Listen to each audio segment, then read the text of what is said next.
an educator, instructional leader, um, work with EduSphere, global learning, and I work at the intersections of systems, instructions, and high performance classroom designs. So my focus is helping teachers move from being overwhelmed to being engineered, to from being reactive to being intentional. Over the past 4 weeks, you have strengthened your pedagogy and you've strengthened your clarity. Today, we're going to go ahead and strengthen the backbone. If you would please, in the chat box as a participant, go ahead and put in your name and your school role as well.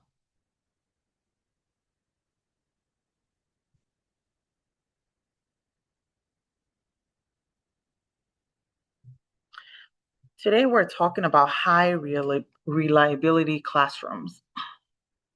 So imagine that your personality is removed from your classroom tomorrow. So there's no voice in the classroom. Is this classroom going to run smoothly? What would learning look like? Would it continue? High reliability classrooms are classrooms that reduce stress and increase performance. It is a framework for designing learning environments where every student knows what they're to expect. They feel safe to take risks. They feel safe to explore. And then it empowers the students to grow. Because stress in the classroom is rarely about the effort of the students. It is mostly about the design. So when a teacher is able to design their classroom in a way that students know what to expect and a way that students feel safe, then growth occurs. As future ready educators, this is one thing that we want in our classrooms in order to make sure that our classrooms are moving forward in the right direction. So what is high reliability classroom? It is basically a framework and it has been borrowed from aviation and also emergency medicine. So pilots really, they don't rely on just, we'll go by ear, we'll, go on the vibes. They rely basically on checklists. They emphasize on predictability and safety.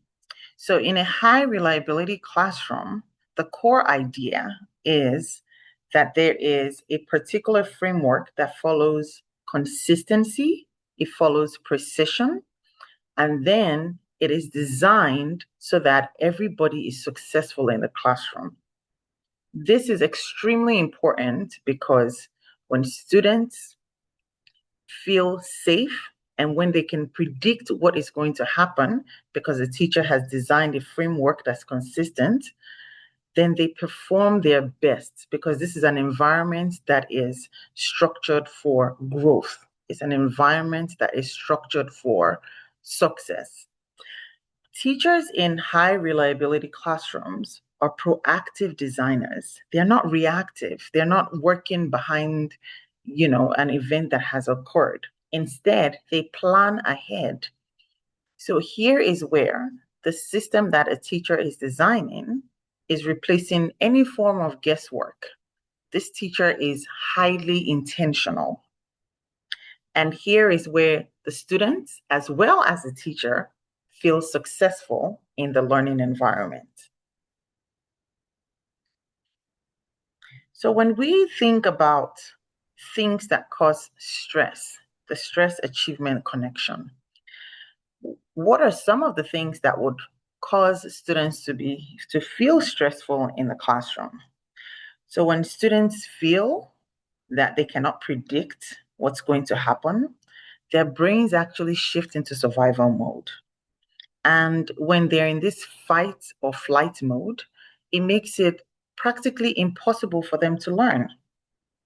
The reason being is that the neuroscience has shown that their prefrontal cortex which is where reasoning and planning occurs, it just goes blank. And this is when there's a lot of stress in the classroom. So what do we want to do? We want to reduce the stress level of the students by making our design, the way that we design the classroom, something that they predict, that it comes almost natural to them. They know that when they walk into this classroom, when they walk into this learning environment, when they walk into the school environment, it is something that they can predict. They already know the routines that would occur. This is also ensuring that our classrooms, our learning environment, our schools are not chaotic, but instead they are predictable, safe learning environments for our students. The research also shows that students that are in high stress environments, they score significantly lower on any problem solving task, any problem solving abilities, any critical thinking than their peers who are in more stable, more predictable settings. And what do we want for our students? We want our students to thrive. We want our students to be the ones that are the future leaders of tomorrow. We want our schools to also be the top schools. And the way we can do this is by reducing the stress level and by increasing predictability and reliability. Here are 5 pillars of a high reliability classroom. So the first one is safety. And here is where, physically and emotionally, the students feel safe. This is a non-negotiable because it is the foundation for all learning. When you feel comfortable in an environment, when you feel safe in that environment, you just feel free to be yourself. You can ask questions, you can think through problems. You're not afraid to share your ideas. You're not thinking of if your idea is right or wrong. You know that all responses are welcome. Even as teachers, when we are with our peers or we're in a training, if the environment feels safe, whereby we're sharing ideas and we're not shamed for ideas that do not sound exactly like what the presenter or what the teacher is looking for or the trainer is looking for, then we feel comfortable to just ask questions and, to get the discussion going. So one of the 5 pillars is safety. The next one would be consistency. By consistency, we mean reliable routines and structures that students can count on every single day. So when that student walks into the classroom, they already know the routines. It's not a play it by ear. It's not oh, I just thought of this idea, I'm just going to throw it in. The students know the routines, they know the structures. This has been clearly modeled, clearly practiced, and students feel comfortable. They know that they can count on when I walk into this person's classroom, this teacher's classroom, these are the steps that we usually take during the day or in the learning environment. Another pillar of a high reliability classroom is clarity. And by clarity, we mean transparency. So the goals of the learning is transparent. The criterias are transparent. The expectations is clear, and it leaves no room for ambiguity. By this, we mean that if you walk into the classroom, you've got the learning targets on the board. Students know what they're supposed to expect. The teacher has clearly defined what the learning for the day is, what the expectations are, what the outcome is supposed to be, and how this outcome is going to be measurable. A 4th pillar of a high reliability classroom is trust. When we know that the teacher has our back and they've got our best interests at heart, here is where we build trust. It is built on honesty. It's also built on fairness. And this is to say that one student is not treated better than the next, but everybody is treated fairly. Everybody is given an equal chance. And it's also built on mutual respect between the teacher and the student. So the teacher respecting students as individuals in their classroom, teacher respecting students as little adults in their classroom or little humans in their classroom, and the students in return showing respect to the teacher, trusting the teacher, trusting that what they're saying is in their best interest. The final and fifth pillar of a high reliability classroom is feedback. Feedback needs to be timely, it needs to be actionable, it needs to guide towards improvement, and it also validates efforts. Students need to know exactly where they are thriving, and they also need to know their areas for opportunities for growth, not just being said, but also being targeted. So that way they know exactly what it is that they need to work on. And with all of this put in place, the safety, consistency, clarity, trust, and feedback, you would have a high reliability classroom. With several high reliability classrooms in a school environment, you build a high reliability school. And that being said, these are one of the things that we want to incorporate as future ready educators in our schools, in our classrooms, and also to ensure that we're building students who are rounded. Church. So by building predictable routines, in order to be able to build predictable routines, we need to focus on structure. And this is by saying that we want to make sure that our structure does not limit freedom. We want to make sure that our structure creates the conditions for freedom, whereby it's not do this and do that, but instead, here are the options within, and here's the parameter with which you can explore.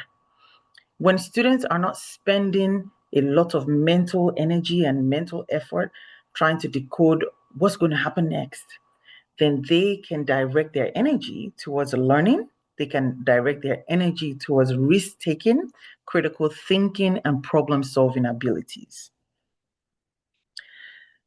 In order to build predictable routines, every single classroom needs an entry routine. They always need a startup.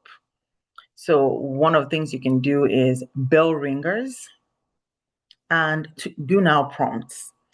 You can also start with morning work, which is what some people call it. And what this does is it transitions students into the learning mindset right away, immediately. So they walk into the classroom, they already know there's a bell ringer, and they start working on that bell ringer. What this does is from whatever activity or transition that they had made into this new learning environment, they are making a smooth, easy warm-up transition. Next, we need to make sure that our transition signals are on point. And that being said, we need clear audio, we need clear visual cues. And what this does is it's going to reduce the friction between activities and it will minimize misbehavior. So one thing that happens sometimes is when there's no clarity in transition signals, students might not be paying attention. So you might have some students who are following directions on the next thing they're supposed to do. And then you have some other students who are still working on a previous task. And then you have those who are just, playing or just being goofy. We want to make sure that we teach first. We need to make sure we model explicitly the transition signals, practice it with students, and then when we implement them, we have a smooth transition. At the end of every given lesson, we want to make sure that we have a closure ritual. We're not just ending a lesson and we finish teaching and that's it. We do need either a formative or a summative assessment.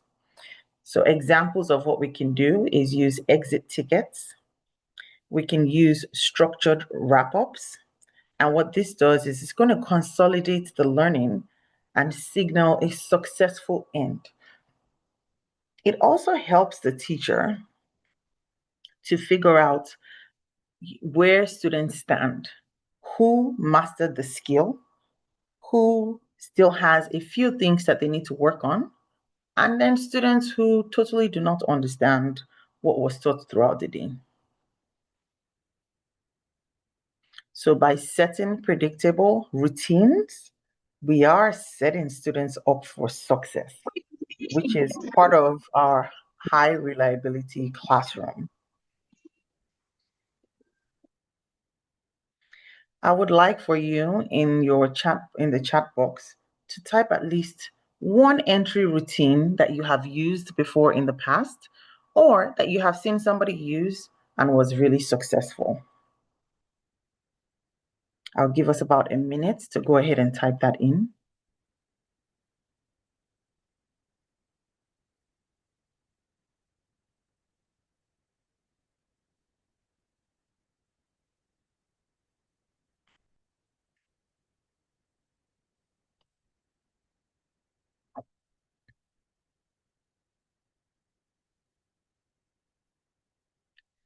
Clear expectations in action. All right, so we've got a few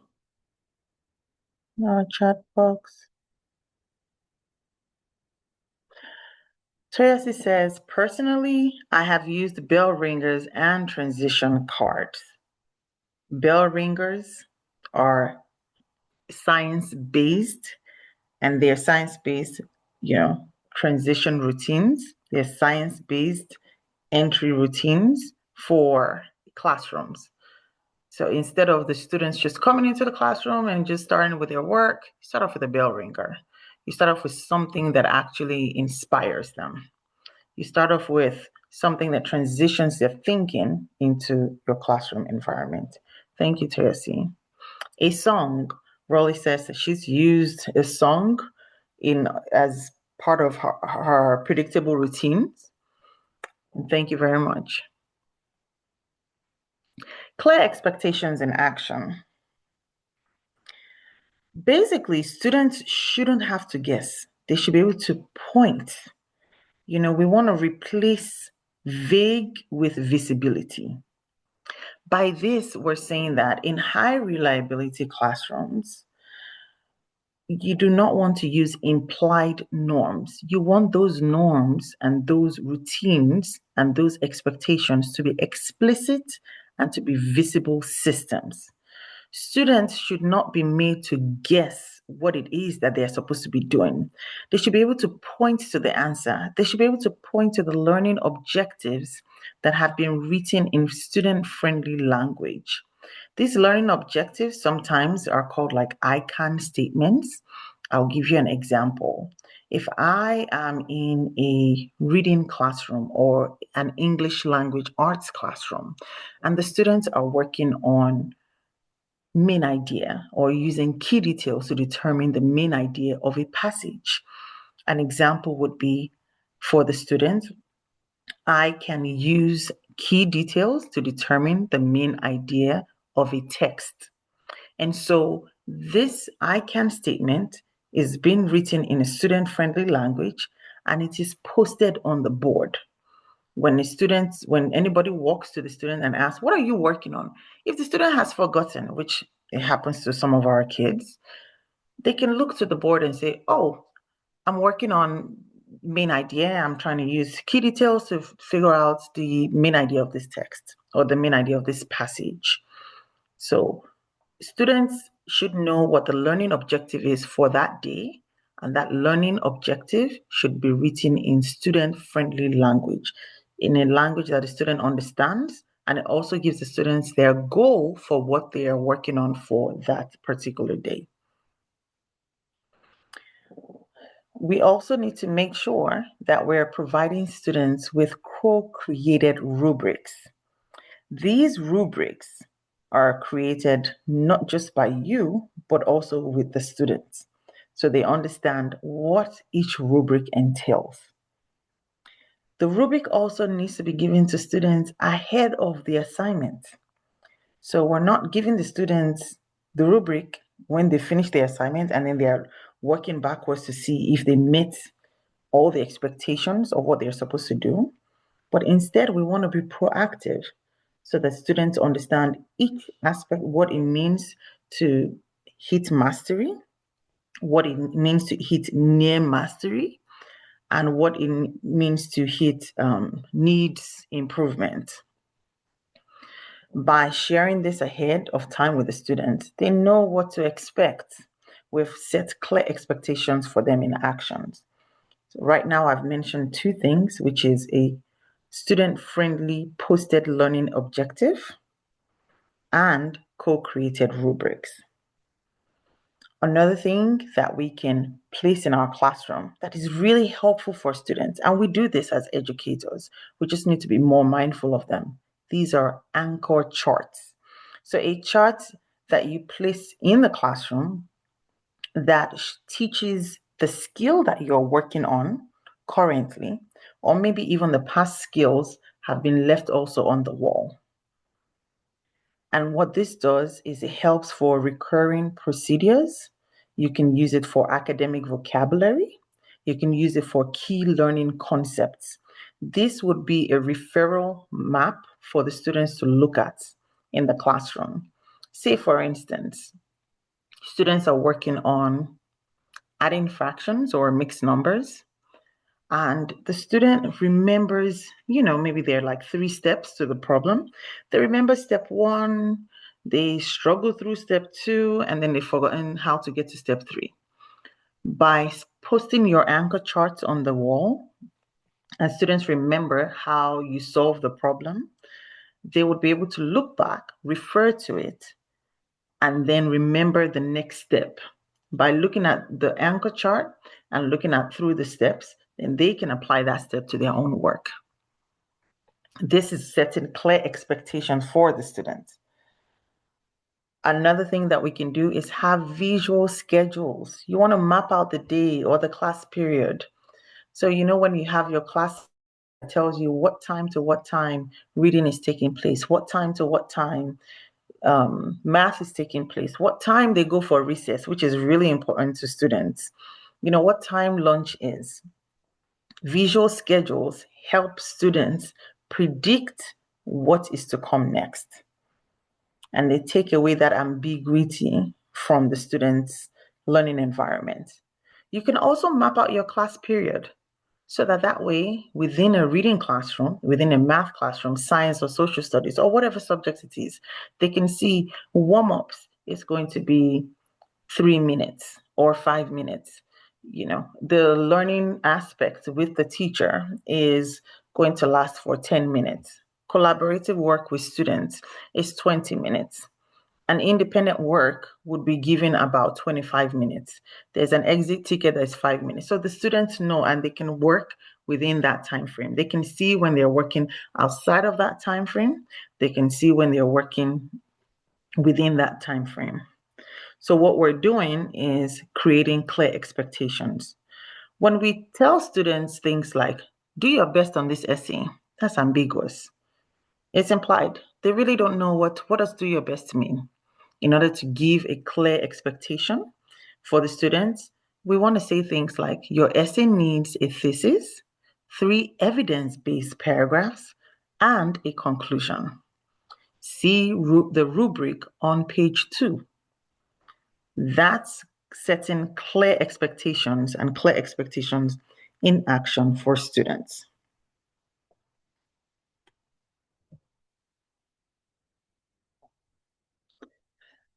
So as teachers, we are also system designers. And most effective teachers, they don't just manage behavior in the moment. What they do is they engineer environments that prevent problems before they arise. They are proactive, not reactive. So proactive teachers anticipate issues ahead of time. They build reliable systems and they help students to feel empowered. On the other hand, reactive teachers, they respond to problems after the problem has occurred. And then they have to start improvising rules. They feel drained. The students feel overwhelmed. And so we want to make sure that we are setting our students up for success. How? By designing a learning environment that helps them thrive, by being proactive with our structures that we are putting in place. As a teacher, are you managing moments or designing systems? Are you being reactive or are you being proactive? Are you preventing or are you correcting? We want to make that shift to before the fact instead of after the fact. Why? Because proactive systems, they design and they free teachers to focus on what is most important. And what's most important is the relationships and instructions, not constant redirection. By redirection, we're saying not constant, hey, sit down, keep quiet, get out your books. We want to build relationships that will last. We want to make sure that our instructions are solid, which is the reason why students are actually coming to our schools and being in our classrooms. So system designs are engineered routines and structures that prevent issues. In a high reliability classroom, your classroom management is key. Without classroom management being put in place, instruction and learning cannot take place. It's a whole lot of chaos. So I would like for you to put in the chat box what one system shift would create the biggest ripple effect in your classroom or in your school. What is one system shift that's going to create the biggest ripple effect in your classroom or in your school?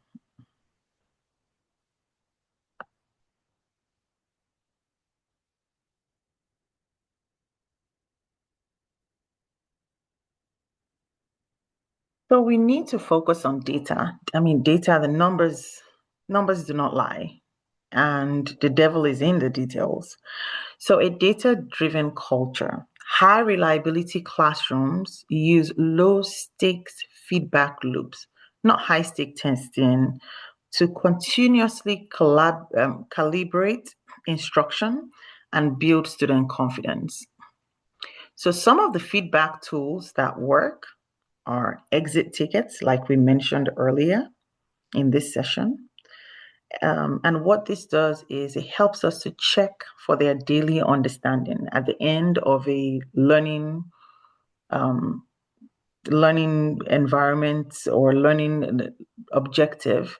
We want to see that whatever we taught the students and whatever they practiced with us, whatever they practice collaboratively, that they have this little quick exit ticket. It's usually maybe a question, two questions that are tied into the learning objectives. And we can see how well they do on that. So that gives us a quick feedback. Another one would be thumbs up, as simple as thumbs up is. So while you're teaching, you can just say, give me a thumbs up if or thumbs to the side or thumbs down. And you use that to check how many students really understand what you're teaching, how many students kind of understand what you're teaching, and how many students are clueless on what you're explaining. Fist to 5 is you make a fist and you do on the scale of 1 through 5. You show me where your understanding is. Weekly reflective journals are really important for growth. We want to focus on their growth as students, and by having them just journal once a week. A reflection journal. It could be on a Friday. It could be some teachers would do daily journals with their students, depending on what subject that they're teaching. But at least having them journal once a week, helps you to see and gauge where the students are. Peer feedback. Now, this one is really huge. So peer feedback protocols. This is where students actually give feedback to other students.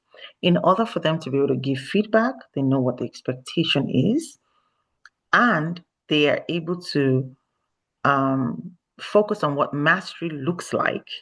It also increases their attention. It increases their investment in the learning environment, because in order to be able to tell somebody else where they think that they're doing well, they need to know what doing well looks like. So that also builds academic discourse. It helps them to have discussions in the classroom. When students are able to see their own progress over time, motivation and ownership, it dramatically increases. I'm going to go to the chat box because we have a few comments. Right, I see. Oh, Luashon says, I used a song, and this is when we're talking about some of the predictable routines, building predictable routines. Atinuka says, I use mostly do nows, such as handwriting practices. Then from there on, I moved to asking them what they thought about the previous lesson, and then they chat about that. Thank you very much for your comment. Dory says that I use a song and sometimes short stories. And again, these are responses to building predictable routines. Now, for our question right now, Atinuka says that I could use the 70-30 rule. So the 30 teacher talk, 30% teacher talk, 70% student thinking, speaking, writing, solving. And I always want my class to be interactive. Absolutely. Your hands-on, right. Having an interactive classroom and having students do more of the talking than us doing more of the talking really builds that classroom that we actually want, which is where the learning happens. So here are some real case studies with high reliability classrooms and high reliability schools in action. We have the London Elementary. So this is elementary, middle, and high school, just to see that it works across board. So London Elementary, they implemented PLCs, which is professional learning community. So PLC data cycles. They also implemented common formative assessments and structured remediation. Now, the impact that this had, it was a 13% increase in kindergarten math proficiency. So their math proficiency in kindergarten increased from 62% to 75%. And then for their second grade level literacy, they had a 6% growth. Southwest Middle School implemented a school-wide level 1 safety system called hallway sweeps, and they aligned team planning. Now, what this did, it reduced tardiness, so students coming late, by 40%. And we know that when students step in late into school, they're going to miss part of the learning instruction. And sometimes, even when they don't miss it, the fact that they didn't come early, it makes a difference, because they come in thinking, maybe a little bit disheveled, but they come in thinking they have missed something and they're not as settled in as the student who comes in early. So we know that tardiness plays a huge role in impacting students' academic progress and even social progress negatively. And then we also have a high school. And what they did was they implemented district-wide high reliability school framework, so the HRS framework, instructional focused teams, and aligned systems. And their graduation rate increased by 16.9, so nearly 17%. Now, the key takeaway here is that systematic reliability, reduced variability. So when we're able to be sure of what's going on and we have reduced variability, what it does is it shows us that we would have measurable gains, improvements in achievement, in behavior, in completion rates. Because at the end of the day, what are we doing? We're building students to be college and career ready. When they move and transition from elementary school or from primary school into middle school, which is junior secondary school, and into high school, which is senior secondary school, by the time we're done with molding these young minds, we want them to be ready for college. We want them to be ready for career. We want them to be ready for life. We're building these independent individuals who can thrive, in the society.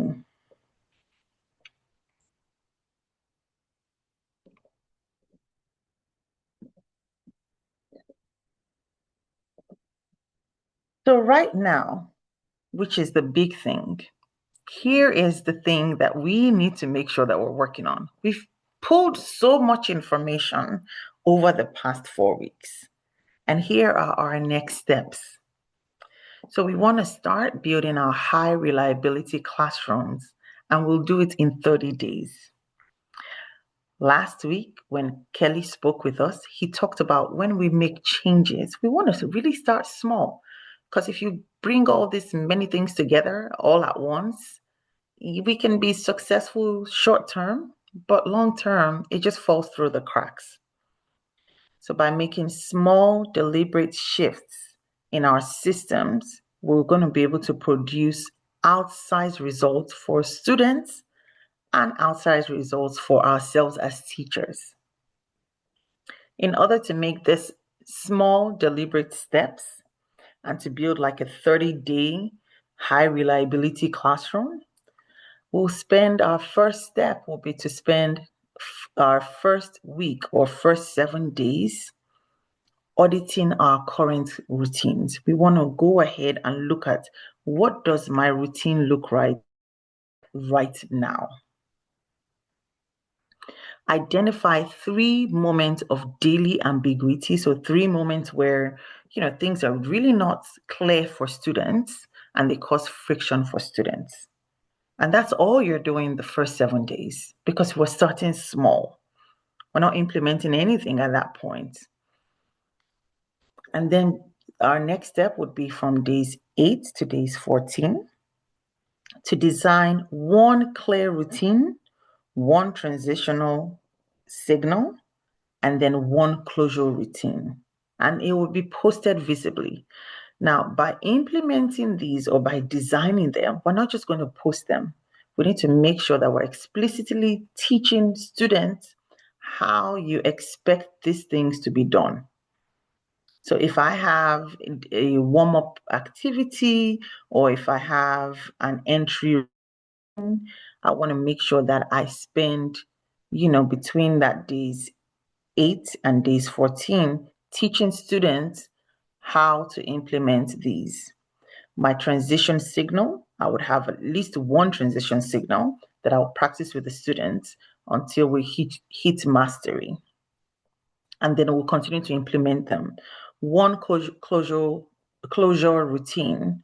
So, and this would be, it could be an exit ticket, it could be the journal that they're writing, and or the reflection journal.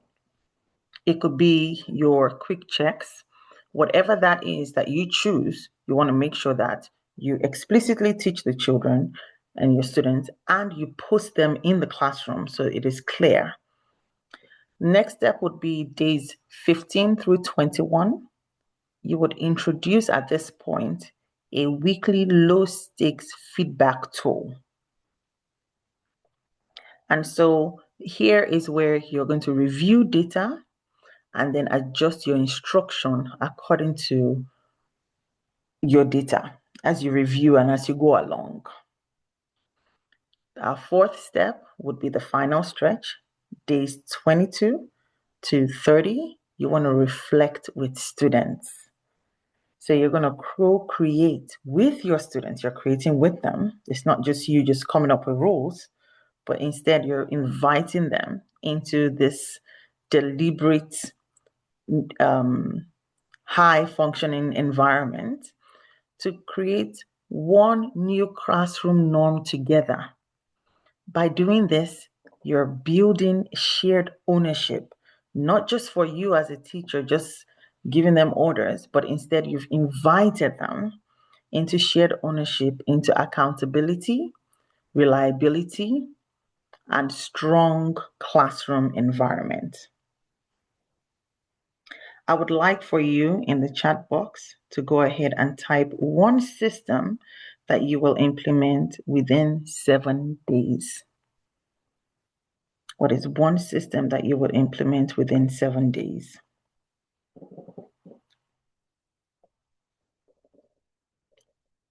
And one thing that we need to remember is that you do not need to change everything at once. Do not overhaul everything at once.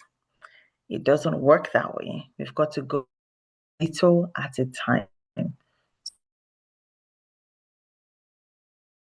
Because reliability is built one consistent system at a time.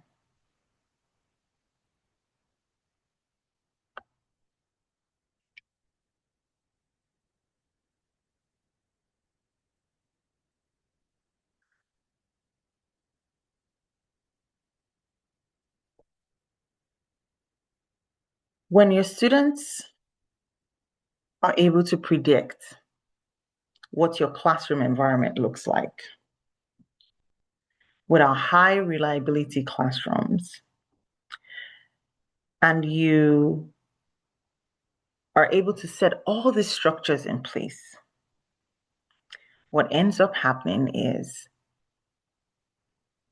you get some peace, you enjoy the teaching, the school is thriving, the students are thriving, and high performance is set and bound to take place.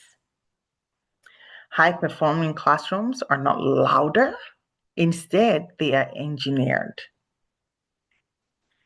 And I'm going to call it a close for this session. At this point, we're going to go ahead and take a 5-minute stretch break. Here is where you can step away, you can breathe, you can reset. And when we return, my co-host, Toyosi, will take us through the final lap. This is going to be an impactful closing session, and it's designed not just to inspire you, but to move you into action. So please stay with us. And this is the finish line where transformation solidifies. Here is also our YouTube channel where you can watch past sessions as well. Please feel free to visit, share with other educators as well, so that way that we are sharing the learning. And I will stop sharing my screen right here. And we are on our 5-minute break.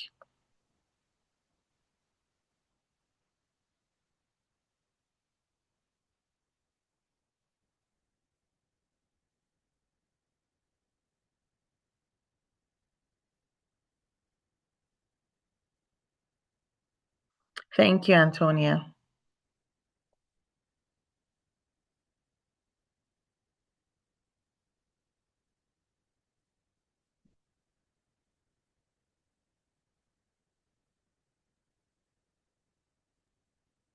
What did we say to Adeola, everyone? It's been a fantastic 4 weeks.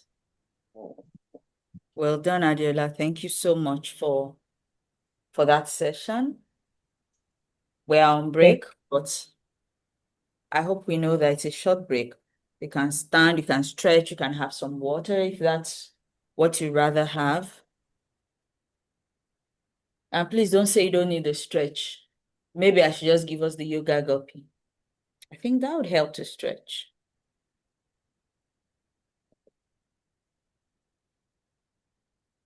Let me pull it up for us.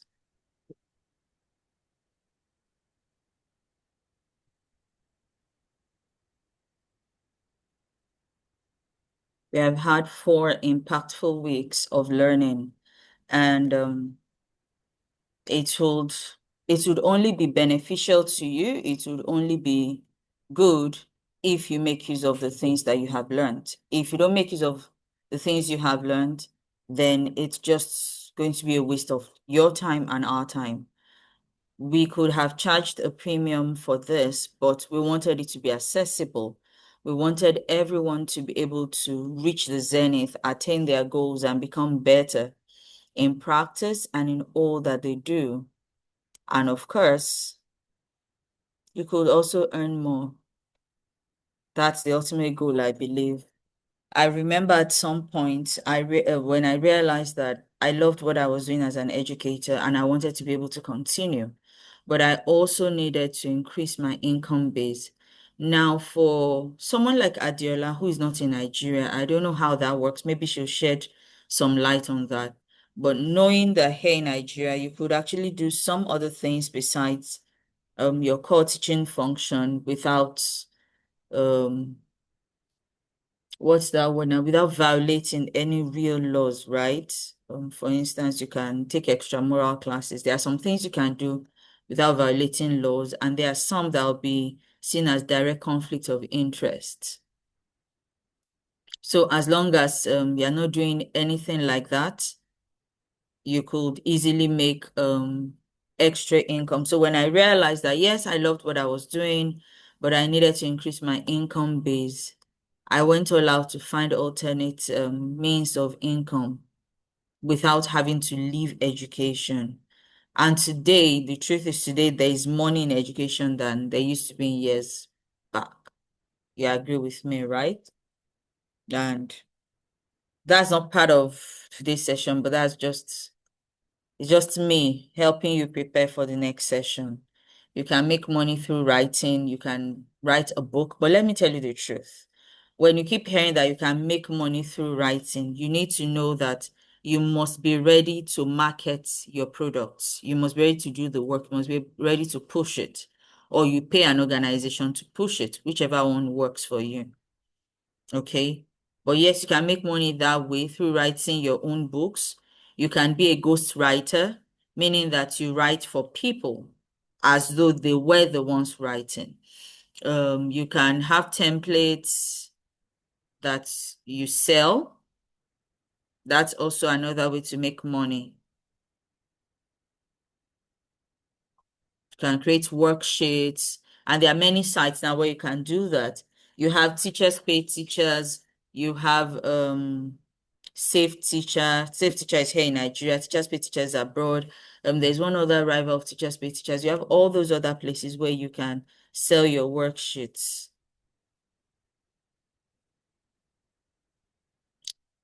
Our break is almost up, so are we ready to move on?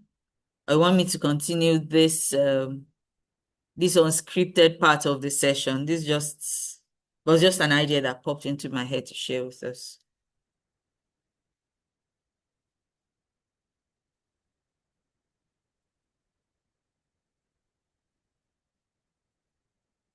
Are we ready to move on, please?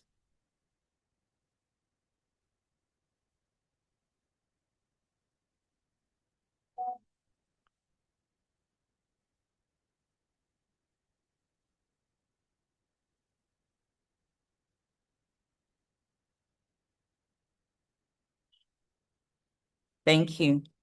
All right, so these are the final sessions. I'm referring to them as two because it's two in one. First, you have a final session, and then you have the next steps. Like you have done this program, what's in it for you? What are you taking away from this program?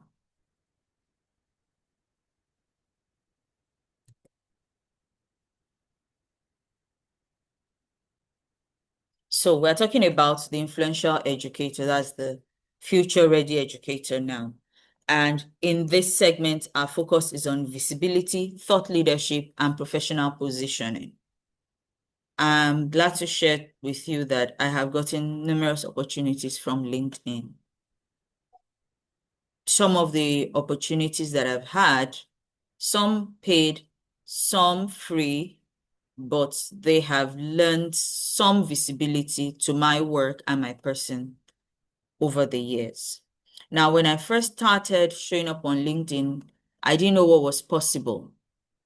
And so each time it looked as if I was getting a lot of responses, things that I did not prepare for, I'd be scared. I'll run away from LinkedIn for a while. Then when I'd meet somebody else who will talk about the power of LinkedIn, oh, why are you not on LinkedIn? I'll go back again. When I saw results, I'll run away. I didn't know that I was simply delaying my own visibility, my own growth by doing that. So let's talk about your impact, right? You are a master educator. You have grown, you have been with us for these past weeks. One thing you need to understand is that your impact cannot die inside the classroom. No, it's not meant to be within the classroom alone. The world is your classroom. Some months ago, I shared about people who are teachers, but they are not teachers. What do I mean? They teach other people. They are skillful teachers, but they do not serve in a school. They teach using their platform. They teach using their skills, their industry. They are not in the education industry, yet they are teachers. And I gave examples of people like Mfon Epo, um, Tricia Bees, that's Tricia Lumide, by the way. This lady at Accounting Hub, Shelma. So I began to give these examples. Why was I talking about these people? It is because teaching is not restricted to the classroom. And that was the focus of my post that day. That teaching is no longer about your classroom, your four walls, or your school. It is now a global thing. There are numerous platforms that we can use now to share our voice. Through these different platforms, we can make impact on a larger scale. Today, I have someone like Kelly in China. How did Kelly and I meet? We met on a leadership roundtable hosted by a company in Australia. Kelly is in China. I'm here in Nigeria. And for many of those roundtables, I was the only Black person at the roundtable. Occasionally, there'd be another Black person, but I never met another Nigerian on the roundtable. Later, I found out that there were about one or two other Nigerians who had participated, but we never met at any of the roundtables. Where did this organization find me? On LinkedIn.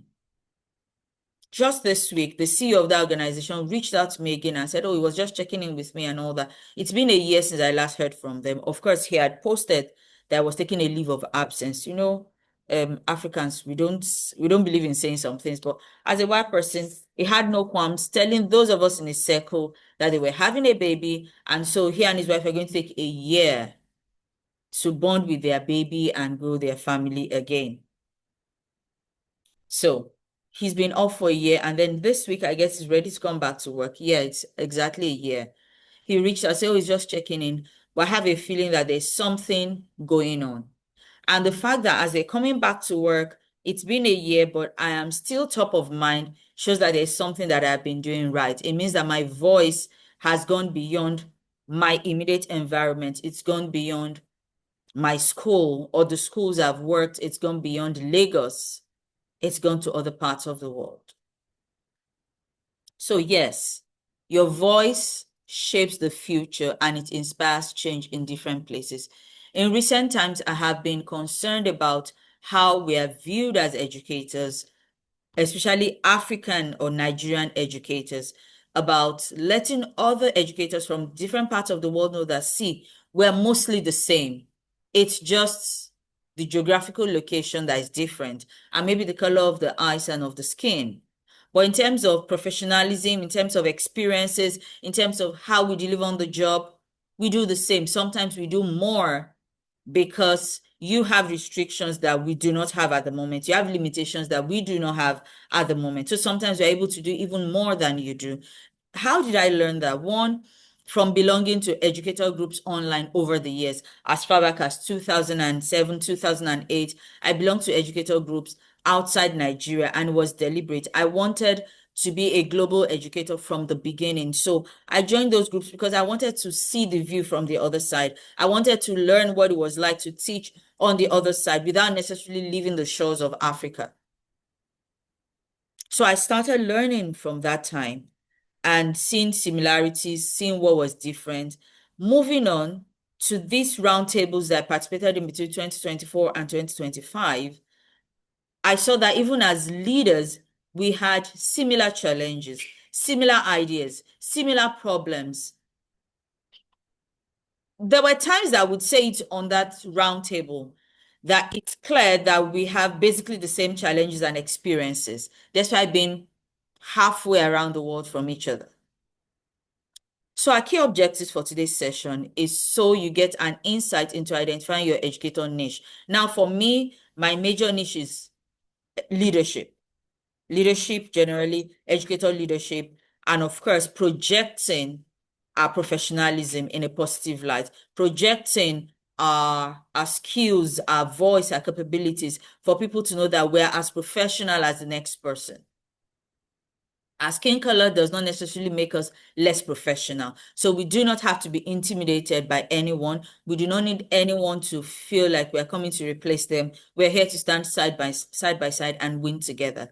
So yes, you identify your educator niche, you clarify your professional position, and then you build visibility to create a meaningful influence plan. So are you ready? If you are ready for all of this, please go into the chat and tell me I am ready. Let's go, let's go, let's go. You are not going to sleep on me now, are you? This is the final session. You can sleep after this session. You can sleep for the next 4 Saturdays. But right now, I need you here fully present. So going to the chat, I'm only seeing Adeola. Okay, that was the previous one. I need us to go into the comment and say, I am ready. Thank you, Adeola. I need more responses from us. I need to know that you're awake and you're on this call. I am ready. Thank you, Atinuke. Who else? I'm waiting, I'm waiting. Should I call our names? Thank you, Oluwaseun. Concert, I am not seeing your response. Thank you, Mr. Paleke. Doris, Mrs. Stay, I am not seeing your responses. I need to know that you're awake and you're with me because it's about to go down. Okay? So let's move this shift now. We need to know that we're beyond just teachers. I think it was last week or upper week, I did a post about teachers as CEOs. Imagine yourself as a CEO of an organization because that's what you are. Your organization is your classroom. So you need to stop thinking like a teacher who is just about, let's just teach this lesson, mark the notes and go home. No, because if that's how you still see yourself, you are grossly underperforming. You are grossly misrepresented. You are grossly sabotaging yourself. I remember saying to one of my bosses one day, I said, my lesson periods are mine, so I can do what I like with them as long as I deliver the teaching. She looked at me like, you got guts, girl. But that was the truth, and that was how I saw it. It's my class, it's my lesson.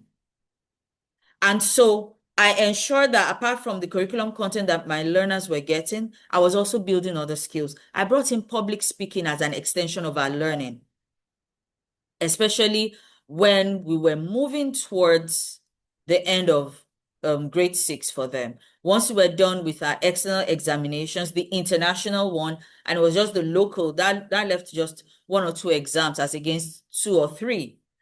And so it meant that the pressure had reduced. So I carved out 2 periods for public speaking. They would do research and then they will come back and present based on their research.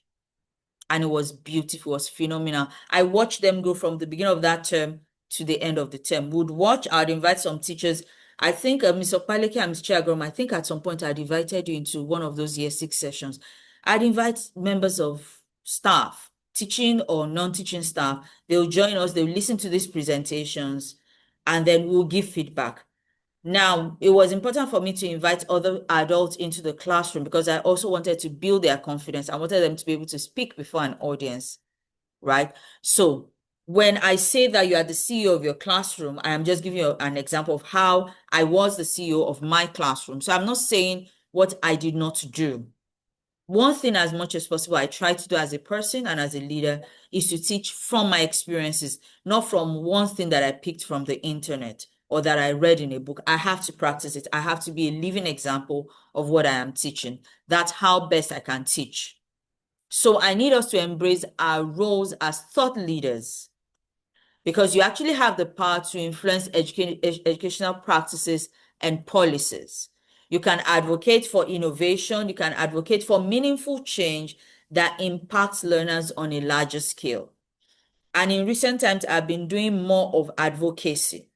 Before, I focused more on teaching, on training, on sharing my learning with other people, because again, I want to be able to give back to the society. When I started out as a young educator, trainings were rare. They were few and far in between, one. Two, the few that existed were usually maybe expensive. And then becoming a leader, there were no mentoring programs for leaders as we have now. They were not that common. In fact, they were rare. I remember that the first leadership training I ever had was when the school I was in, then the first school I worked sent us to Ghana. There were two cohorts. There was one for teaching in particular, teaching program that was for that was in South Africa, but it was more for those who were teacher leaders. And then there was the other one that was for those of us who were core leaders. That one held in Ghana. That was the first leadership training I'd attended. And after that, the next one was almost a decade later. Again, that took place outside Nigeria, was in Ouida. So what also happened is while these training programs were few, they were also not very accessible, which is the barrier we removed with this masterclass. And so from focusing on just training and sharing my learning on LinkedIn to help other people learn, to train other people, in more recent times, I've included a bit of advocacy in my posts, in my content. Why? Because I'm seeing more and more that there is a place for advocacy. So why does visibility matter? If you position yourself strategically, you'll be able to make meaningful impact. And that visibility you are running away from or you're hiding away from is what you actually need to foster positive change in your community, to create new opportunities. Earlier this year, I was invited to speak at a women's program. Now, the CEO of the organization had other speakers she had been working with. But why she invited me was because I'm an educator. And she said she wanted someone who could also look at things from that angle. And from the feedback I got, it was explosive. Just last week, I spoke at a friend's church. And again, one of the considerations was the fact that not only am I a pastor, but I am also an educator. They wanted the educator blend. They have a lot of pastors. But you see, it's also about visibility. It's also about letting people know that this is what I stand for. These are my values. These are the things I have done so they can see what resonates with them. Right? So when you are visible, then you can create positive change in your community. You can have new opportunities come to you. You can advocate for crucial issues. And at the end of the day, you leave a lasting legacy. By the grace of God, I can say that I am already leaving a legacy because there's something that is said by anyone who has worked with me. We may fight at the beginning, for instance, maybe at what we call the storming stage. There's the storming stage, there's the bonding stage, there's the forming stage. So when we're at the forming and the storming stage, we can fight because we have just met. We're trying to align our ideals, our vision, and all that. But at a point, we begin to grow together. Because like one of my staff said in one of the schools I worked in, I think the immediate past school, she said, one thing about Ms. Babatunde is you will grow by fire, by thunder, meaning that she will drag you along with her. She will not grow alone. As she's growing, she's pulling you along. You don't have a choice. You want to have that kind of thing said about you, that you have a legacy. You are helping other people grow. You are advocating, you are speaking in a way that influences the community. It influences other people. I have an education CEO today in the UK who spoke to me, I think for the first time in December, or yeah, December 29th to be exact. And guess what she was saying on the call? We have never met. But somebody mentioned my name to her more than a decade ago. And she's been following me online. I wrote a book that is not an education book, something about women. And she bought the book and she was telling me that you influenced me, you inspire me, saying a whole lot of things. And I was just like, oh, really? So you think that the things that you are doing just for yourself? No, you are influencing people. You can choose to hide your fire under a bushel, but you know what happens when you hide fire under a bushel, right? You cover your candle, your burning candle, it goes off. You can choose to do that and play small, or you can choose to use your influence well. And I'm sure that is why you are here in the first place. You want to shine your light, not to hide it. So let's talk about the influence equation so you can understand your path to authority. So what is your niche? We're getting practical now. If you're still here with me, go into the chat and say niche. Just that one word, niche. Let's go, let's go, let's go. Go into the chat and tell me niche. Mrs. Tay, you said, wow. Do you want to tell me what that's about? I'm not sure what I said that drew out the exclamation, but I'm curious. Okay, good morning, Ma. Good morning. Yes, it was just what you said about what you might think whatever you're doing is just for you, but really you are inspiring others and people are watching. And the story you just shared really blessed me, honestly. So Thank you. that's why I just, yeah. Yes, people are watching. Um, Now, you know that Kelly has been on this program from the beginning and it was there every Saturday for 3 Saturdays straight. Now, Kelly and I were not the only leaders who met at that roundtable. We have other leaders that we have met. But again, when you find someone that you resonate with and resonates with you, you can do a lot of great stuff together. And I have had Kelly champion my cause in places that I did not know. Is champion my cause in places I didn't know outside the shores of Nigeria. And each time I'll just see either a message in my inbox to say, oh, I'm following you because Kelly did a post about your mention. And when we talked, he would tell me what he had learned from my posts about my expertise, about what I could do. Or I'll see a post where I'm tagged, someone was be nominated for something and he nominated me. So people are watching you. There are times when in the past I felt like, oh, I don't think I have the time to even show up. I'm exhausted. And then out of the blues, you just see somebody post or come into your inbox and say, oh, I've missed your post. I learned a lot from your post. You inspire me. I come to your post to learn. Total strangers. People are watching. People are learning. People can tell when you are giving them piecemeals or when you are giving them the real deal. So yeah, let's go on to talking about our niche. Everybody has a niche. That is an area of expertise, something you are passionate about, something that you like to address. For me, it's leadership and maybe teaching English. Those are the two main things. There's also the place of maybe writing and working with teenagers and all that. But what helped me to discover where to sit, I looked at what questions people ask me. There's still one that I've not been able to use well yet because I am still learning how to package it.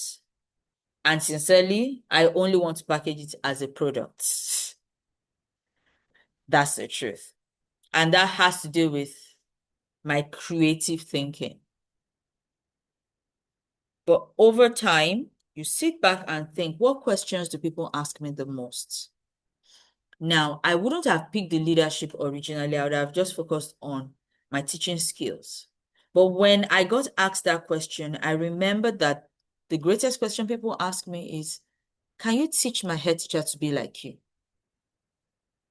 Can you teach my school leaders to work like you, to be like you? There's a school that I'm consulting for this year. That's this school year. And what I'm doing for them is simply training their school leaders to be able to think and work like me. 2 schools together in a group, 8 leaders. Why? Because somebody had been watching. So what is that question people often ask you? What's that thing you're passionate about? That's another way you can discover your niche. What are you passionate about? And please, I need your full attention here because I need you to drop things in the comments when I ask.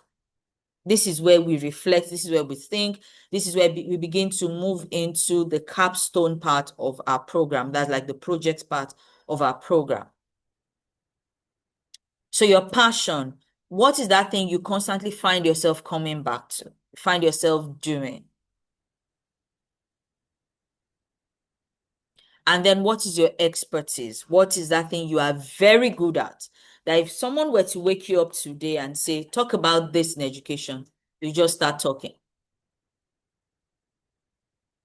Begin to think about all these things because this will lead you to your niche. And then the other one is the gaps in education, the challenges that you keep encountering on a day-to-day basis. Which ones get to you the most? Which ones are you most passionate about resolving?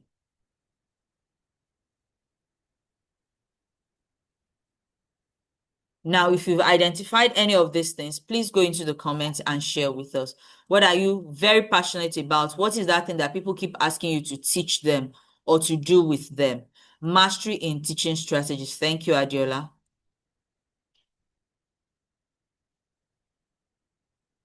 One other area I know that I'm very passionate about is helping special education needs learners learn. And aside from my very first year as a teacher, I had a special needs learner in my class, and I felt that if the child was in school, then the child had to learn. So I began to research. Then we had cyber cafes. That was how you access the internet. I would close from work. I bought a flash drive. I'll close from work, go to the cyber cafe, and plug in my flash drive because I would get home and read up on my sister's laptop, right? It cost an arm and a leg to print in those days, and not even every cafe could print for you, right? So I would research, beautiful. I would research on how to help a child struggling with XYZ, or I'll talk about the child's characteristics and ask, how can I teach this child? And I'll get a lot. I even joined special education teacher groups just to be able to work with that child, and it paid off. That child is a young adult today, but the family has never forgotten me. The school kept talking about Miss Toyosi, who helped our very first special needs learner. First, I was the one who even identified that she was special needs. The parents didn't know, they thought she was just stubborn.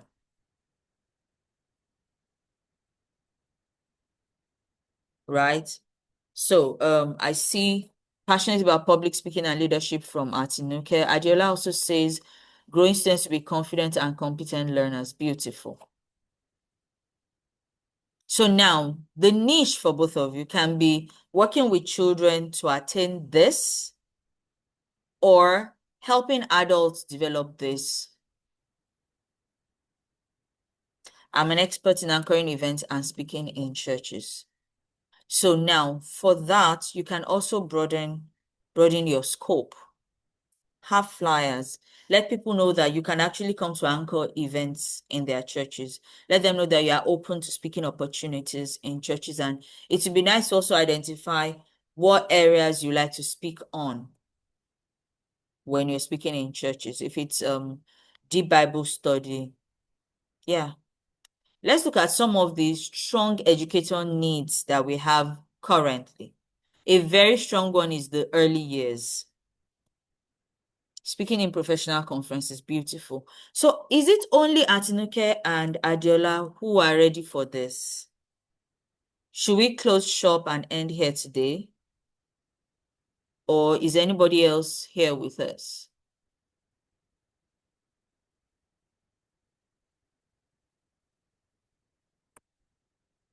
Okay. Growing students, Mrs. Stay says, I'm passionate about growing students to be confident and helping struggling learners shine. I know you have a brand. I hope your brand is tailored towards this. If it's not, you can also position your brand for this. So parents who, because I'm sorry to say this, but will be shocked to find out that there are a lot of children who are already damaged in our school system by how they were handled or not handled by the adults, the key persons in their lives. So letting parents know. So you might also now want to extend the Mrs. Stay by getting a certification that makes you a therapist or a psychologist or a go-to person in this area, or a coach or a mentor, somebody that people can come to and pay for your expertise to have a 1 hour session. You review their child's performance, and your focus is not really on academics. Your focus is on behavioral, is on more of emotional, social-emotional. That's your area from this. But once the social-emotional is okay, the academics of those children will also improve. So you see what I'm doing with us here? I am consulting for you immediately. I'm giving us ideas of what we can do, apart from just talking in general terms. Bible study, speaking to the women, talking to the youth. Have you considered having a podcast or YouTube page where you talk about all these things? So you can have topics on your YouTube page. I'm talking to Adekoya now. There's the Bible study part. That's something I'm also passionate about, but I don't know why I'm not pushing it a lot. Like I have an ongoing Bible study that I didn't finish, and I have the videos recorded on my phone. God help me. It's just to post.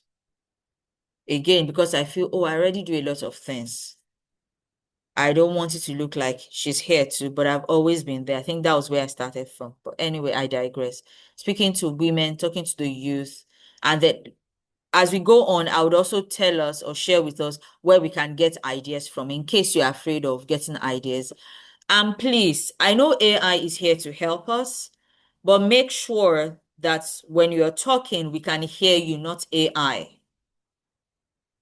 Do we understand? There's a way AI right now. There are times that AI will write something for me and I'll say, that doesn't sound like me. That sounds like you. I used Gemini for something at the beginning of the week or last week, and it was just generating. At the point I said, I don't know where you're getting all these ideas from, but these are not me. Can you go back to my original prompt? Like I was already pissed off and he could tell, and it was like, oh, my apologies.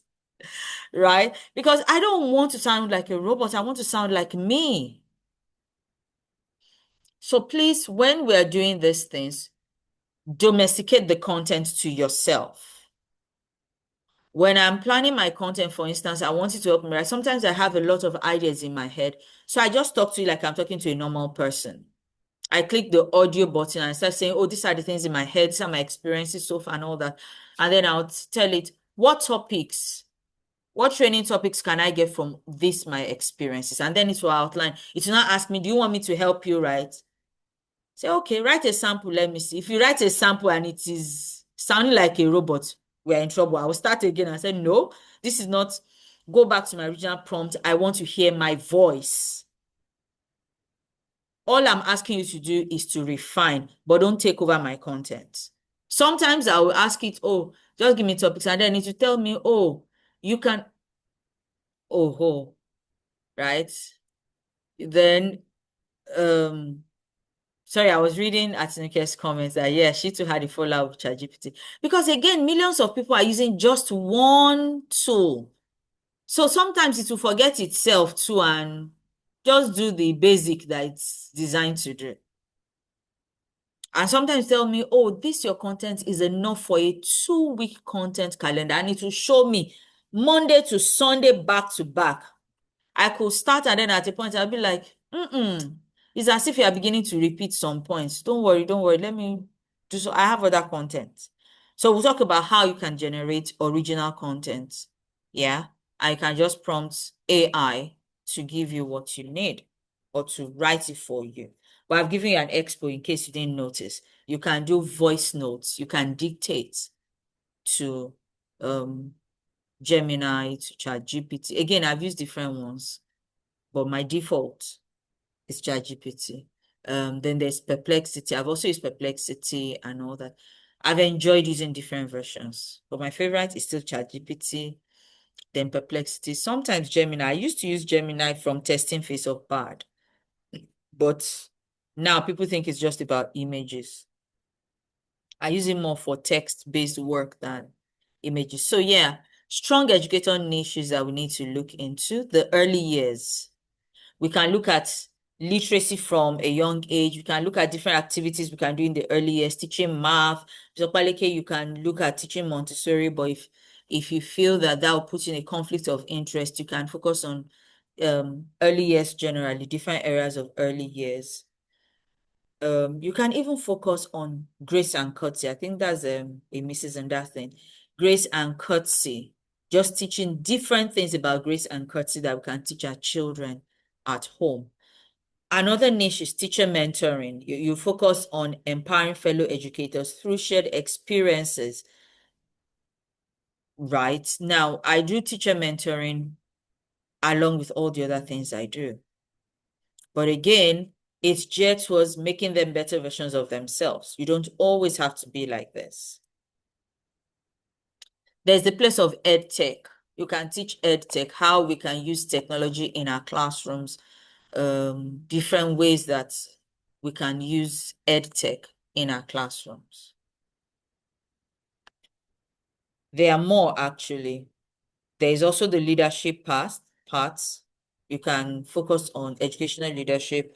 I also focus a bit on middle school leaders.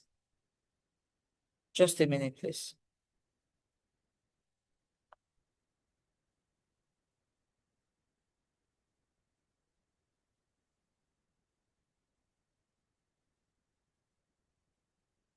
I'm sorry.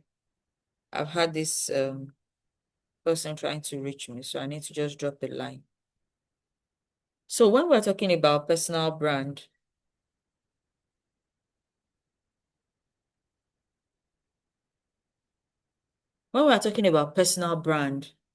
it's about how people see you. What can they say about you when they come across, if they come across you or what you do, what do they perceive? Because sometimes you will not be there. One of the school leaders that I met on the roundtable is a superintendent of schools in the UK.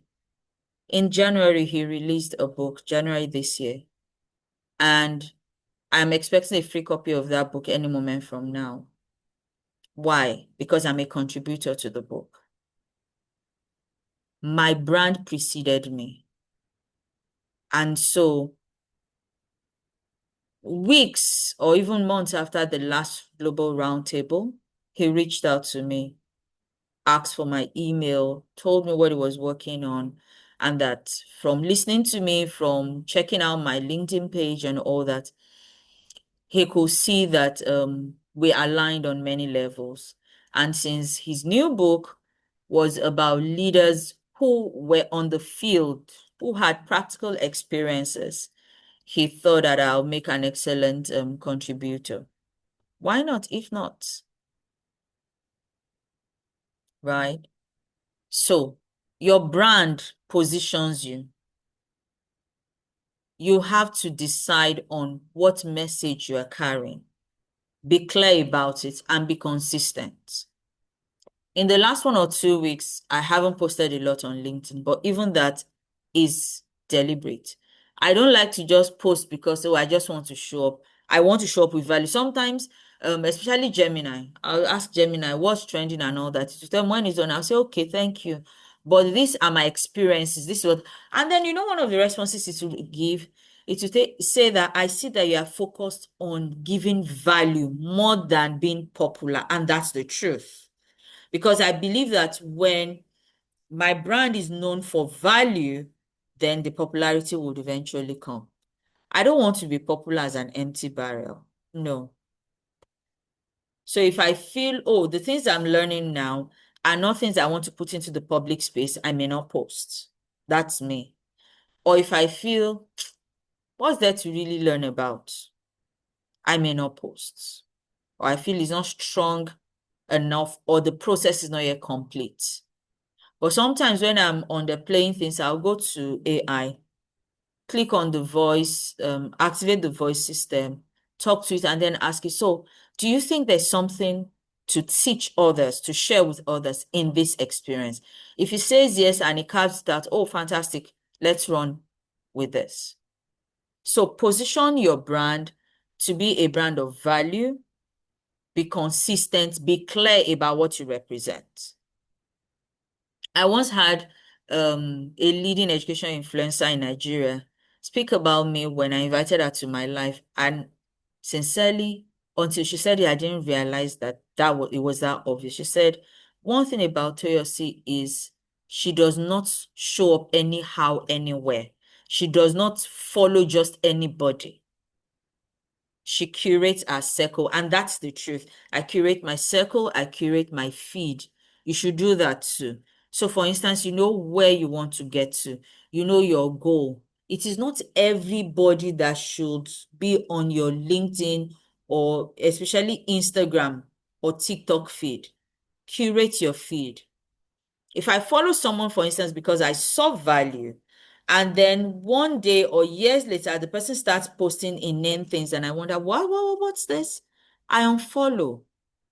I strategically choose the people I follow on LinkedIn. It's either you are doing something similar to what I'm doing, or you are where I want to get to, or you have something that I want to learn. Those are the three major criteria. Now, let's look at your professional positioning statement. This statement clarifies your unique contribution and it helps you define your impact in education. Let me pull that up quickly. I want to give us a statement. And you're going to write it. Please, you write it and give us an answer. You can put it in the comments. I don't have a problem with that. So, your positioning statements, let's think about this. You know, some of us have identified in the charts what we do, right? Or what we are passionate about. So I want you to write, maybe I should also type it out. I help XYZ to do dash through dash. Please write it. I help XYZ to do dash through dash. You know what you are doing? You are crafting your professional positioning statement.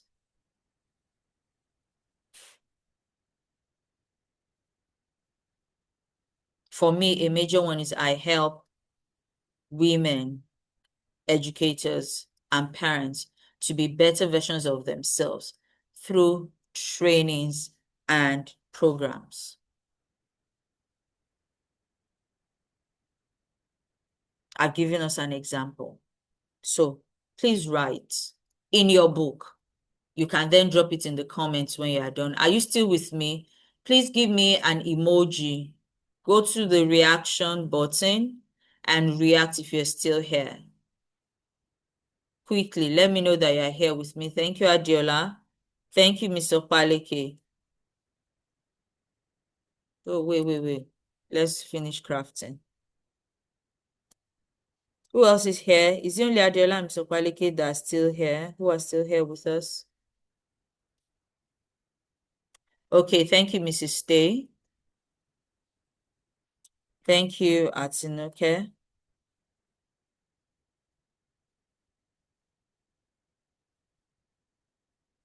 So if you have written that in your notebook, please come to the chat and tell us, I help XYZ to do XYZ through XYZ.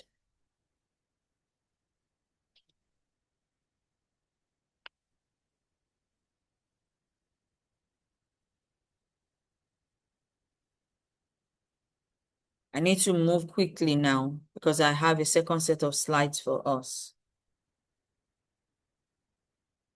Okay, while you are writing, let me move on. So, you may be wondering where you will get content from, but let me tell you the truth, you already have. You have on a daily basis. So, where do you get them from? Number one, your lessons, the lessons you teach in class. How did the lesson go? Was there something a child did that that became a light bulb moment for you? Was there an eureka moment? For instance, I have about 2 posts that I haven't even put up anywhere that came from conversations with parents.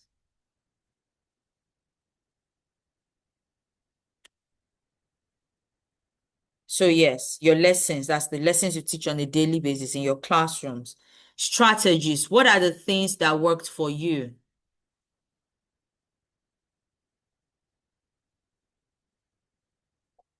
Awesome, Adeola. Awesome. So, strategies, what are the things that worked for you when you ran into a problem? What worked? So you tell us the problem, tell us what you did, tell us the results. You have content. You don't have to do all of that in one post. Reflections, you think about your day, think about your actions, think about the different things you have said.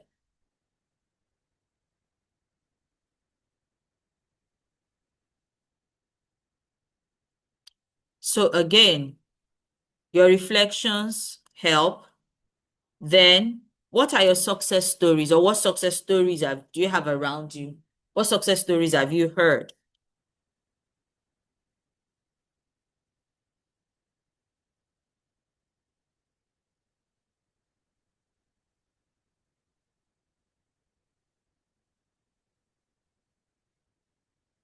And finally, what are the challenges that you faced? What are the challenges you faced? What solutions did you come up with?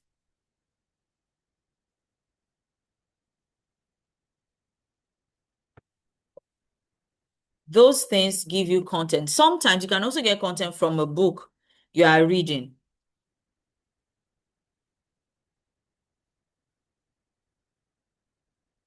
A book you are reading. Sometimes I do a review. Sometimes it's a movie if it's something inspirational. Just a minute.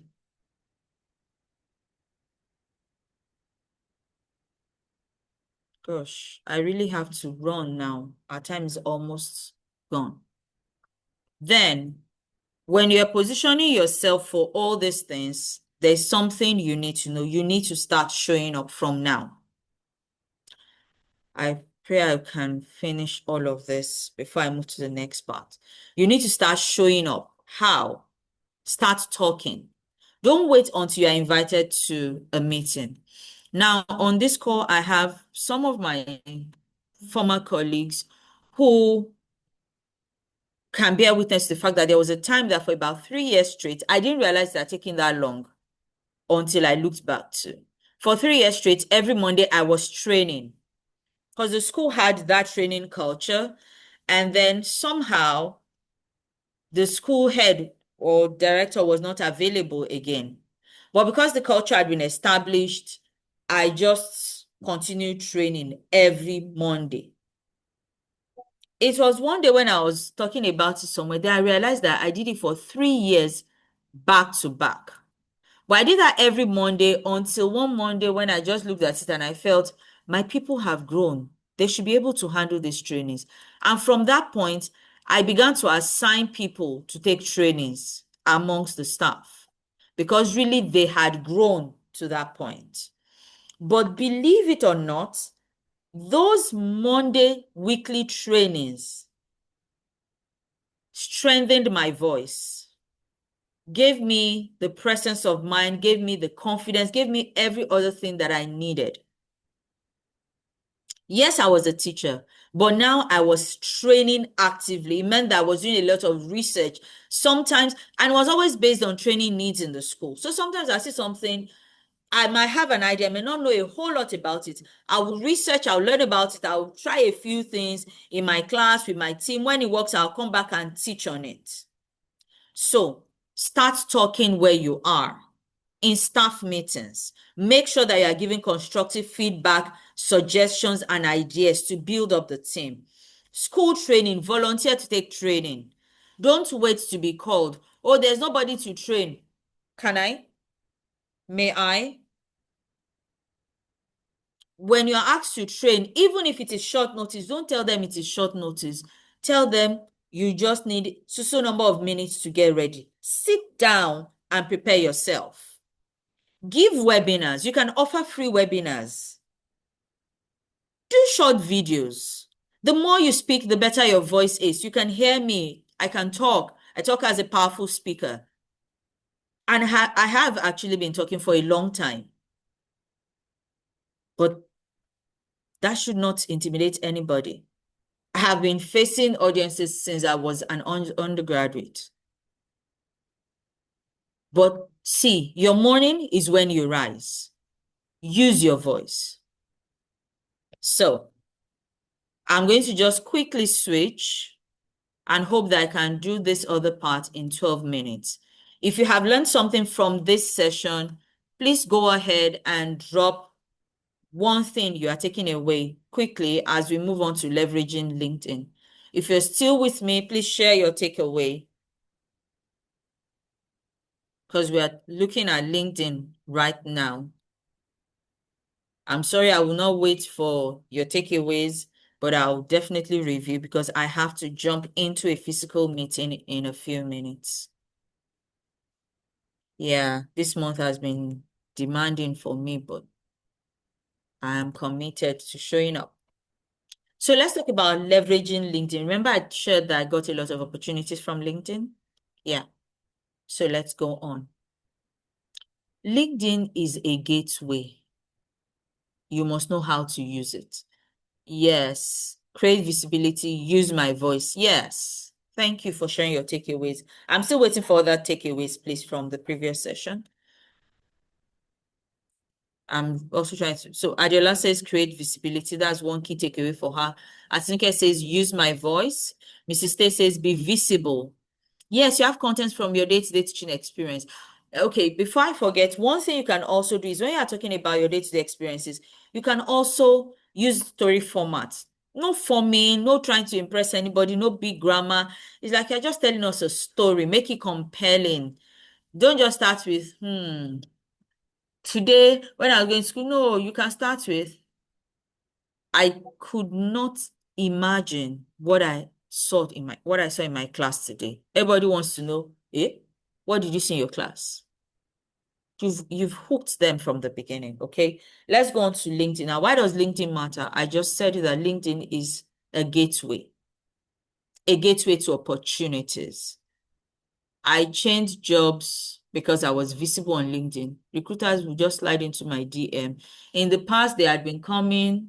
I was not interested. But when I was ready, the next one that came, I clicked, and the rest is history. Right? In fact, there was one, I think the current one, I was already on the last stage before they asked for my CV. Because again, the recruiter she had tried to come inbox for a previous job before we started, but then I wasn't ready to move, so I just left it. So she already knew what I could do. She already knew what I could do, one. Two, they had gone through my LinkedIn.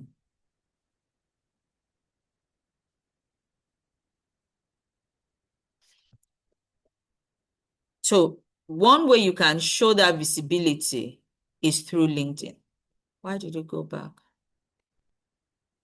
So let's look at your growth system. Number one, optimize your profile. Make your profile stand out. Again, AI can help you with that. Sorry, I keep having people coming in this morning. The second one is to post valuable content weekly. Try to post at least once a week for a start. Take it up to 2-3 times. Now, let me say this. When you're doing this, you may not get a lot of comments, a lot of likes, but don't let that deter you. A good number of the people who will give you those opportunities you are looking for, they may never comment on your posts. They'll just come inbox. So don't let that get to you.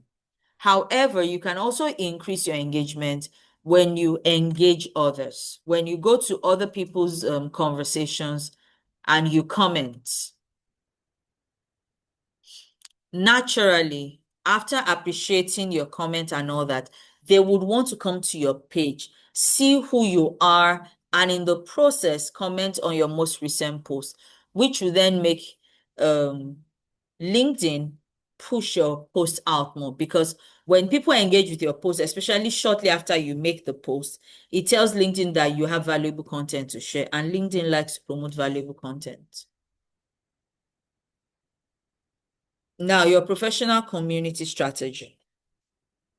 On LinkedIn, you have some focused educator groups, but it's not only on LinkedIn, you have some on Facebook as well. Try to join these groups. And when you join, post there. Don't just join to read what other people are posting. No.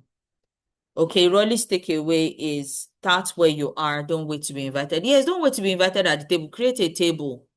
Or better still, take your chair to the table if the table you're interested in is already there. So join these network groups and share content, be visible. So now this is where we do our other task.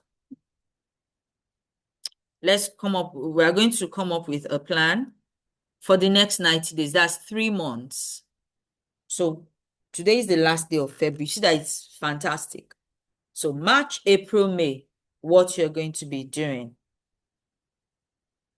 So I want us to decide in the next 90 days, I will post so times per week. Start writing. This is classwork. In the next 90 days, I will post so times per week. We have not identified where you are posting yet. You can choose to post on LinkedIn. You can choose to use Instagram, but I tell you that there are more opportunities on LinkedIn, but there are opportunities on Instagram too. Don't be deceived. There are some on Facebook too. Or you could decide that you want to be on TikTok and be creating a lot of views. That's one field that I have not maximized as a person, and I know it. I have content for it. It's just to sit down and do it. So for the next 90 days, I will, number 1, post so times per week. Number 2, speak at. So pick one area in your local influence, in your sphere of influence rather, your local community where you're going to speak, either at church or you're training in school, or you will actually put together a training, either online or physically, and do it. I have to be out of here in a few minutes. I know we are to end at 10, so I want to keep to that. So I need to be out of your hair in 3 minutes so we can round off into. We are almost done anyway. This is the final part. Then the number 3, I will write about XYZ. Now, one other thing you can also do is to collaborate. So number 4 will be I will collaborate. Now, remember you have 3 months to do it. So you don't have to do everything right now. So you will post so times a week, you will speak at, mention a place, you will write about something, maybe a particular topic or niche or area that's close to your heart, and then you will collaborate with, who do you want to collaborate with?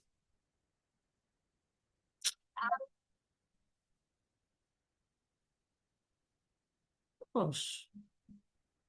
Beautiful. Mrs. Tay, I'm going to take a picture because I'm going to hold you to it.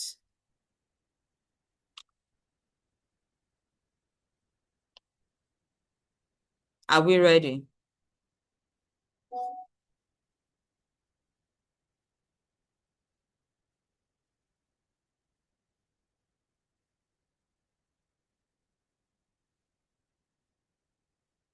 You are not just writing this, you are going to commit to it, because the next part now is you are going to take a commitment. So this is our graduation from this masterclass, but we're going to remain on the WhatsApp group for a bit, and I'll tell us why. Kelly shared the Growth-Minded Educator with us, a free book. If you go to Amazon, you will see the actual cost of that book that I gave you for free. So please read it. So we're going to engage on that book on the WhatsApp group, okay? And you share your takeaway. And I'll implore us when we're done to please share a review of the book that we can share with Kelly. I think that's the least we can do for him. All right. So now, one final thing you are writing. In 2026, I will be known for BAM. Write it. Mrs. Tay, I have taken a picture of this thing you have written. I will hold you accountable.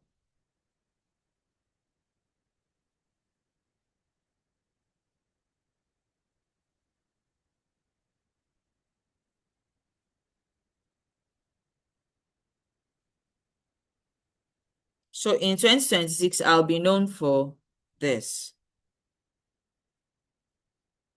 Nice. Atinuke, your dreams are lofty, but they are possible.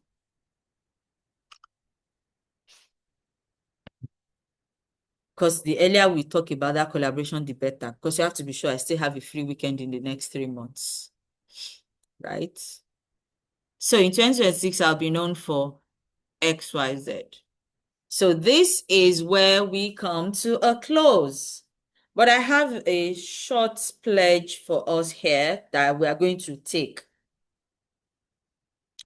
before we get off the call. Are we ready? Okay. Are we ready? Please hold your hand up and say to yourself, I will no longer be invisible. Yay, Adeola, you have Mrs. Stay wanting to collaborate.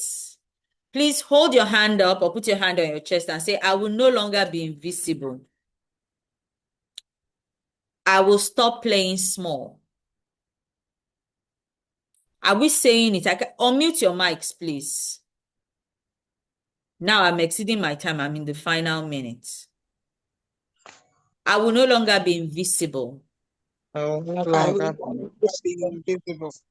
I will quit playing small. I quit playing small. I am visible. I am I'm visible. visible. I am intentional.